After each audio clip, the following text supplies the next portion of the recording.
屋逢偏漏连夜雨，船迟又遇打头风。这两天感觉运气不怎么好一样的。我那个手机卡换了一个手机，然后立马就给我限制了，也不能打电话，不能接电话。现在过来解一下。还有一个就是楼上装修，把我们楼下把我们家的电线给打断了。现在我们这里停电了。感觉这个冰箱里面都已经有馊味了一样的，一股馊臭。本来我们今天跑过来说处理的，结果今天是星期天，然后不允许装修，就处理不了。现在具体什么情况的话，我们也是不知道。楼上的说只是说把那个我们家的空调线给打断了。现在老板把冰箱里面收拾一下，这个冰箱以后就不用了，因为毕竟不在这里住嘛。楼上的邻居发来消息的话，情况就是这个情况，这里电线打断了，它这个孔的话应该起码得有30厘米长了。然后打的位置就是这个位置，具体是什么位置我也不知道，可能是厕所下沉的位置吧，不然也不可能会打到我们下面的线。因为我们这个线的话是用的开发商预留的线管，没有改过的，所以说我们是没有动过这些线的。然后楼上邻居就是这样子说的嘛，应该是打到有线是我们的，结果确实是我们的，已经停电了。现在就是商量把这个线给它弄出来，然后全部重新穿线复原。楼上的邻居说叫我们找一下最初装修的时候的那个水电图有没有，我现在也找一下，因为当时我们也不知道有没有水电图。这个是户型图、墙体改造图，还没有找到水电的，这个全部都是衣柜那一些的。刚才找水电图把以前的什么购房合同这些翻到了，我想起说一个事情很多朋友一直都认为我们搞这个拍视频赚了很多的钱，其实并不是的。我们拍视频的话，这几年可以说是锦上添花，但你说赚了很多钱也不是，主要就是为了照顾家里面2个小孩子嘛。以前是1个，现在是2个。这个房子的话，我给大家看一下这个时间。我们是在2018年的4月几号买的？4月8号。实际上我们是在3月底的时候就已经付了定金了，只是合同是在4月8号签的。我做这个短视频是2018年1月份才做的，我不可能做3个月短视频就买一套房吧？3个月短视频，我记得当时第1个月是没有赚钱，第2个月赚了1000多块钱，第3个月的话赚了5000块钱，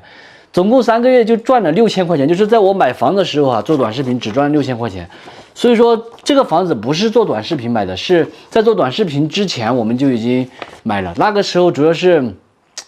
赶上了一个互联网的风口嘛，在做其他的项目赚了一点钱，然后当时比较年轻，想法不成熟，正好高位接盘了这个房子，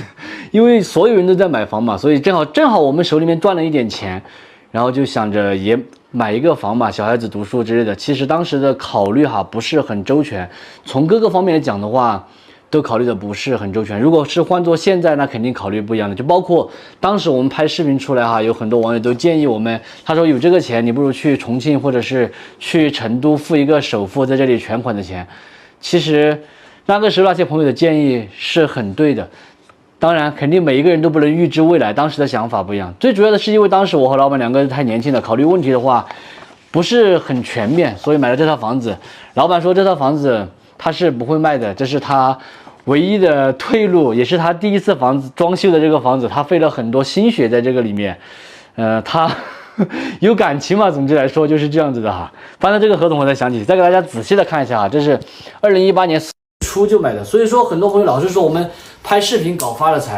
因为我们的家照顾小孩，说实在的，就只能说个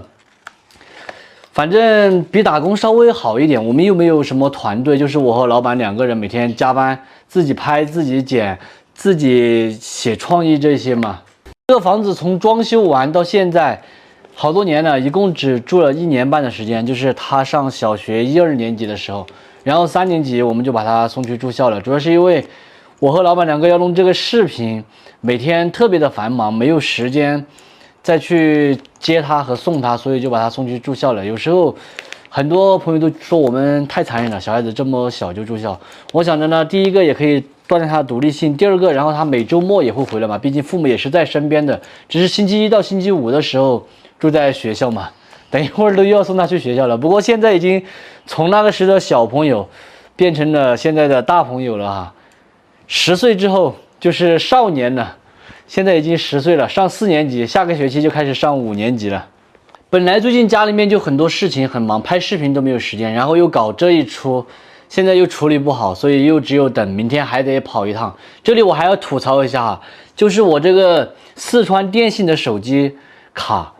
原本在我手机上面的，然后我把它取下来插在了拍视频的这手机上面，结果就给我封掉了，停掉了，害得我也要跑一趟来解。然后都已经很久了嘛，很久没有用，虽然说停掉了，但是它还是扣了我的月租的，我就搞不懂为什么现在自己的手机卡换一个手机就给你停掉了，老是给我们制造一些麻烦事情。你说如果我们去了边境城市，或者是跑到很远的地方去换了一个手机，关键是我们的范围一直活动在内江市范围内，换了个手机都给我停掉了，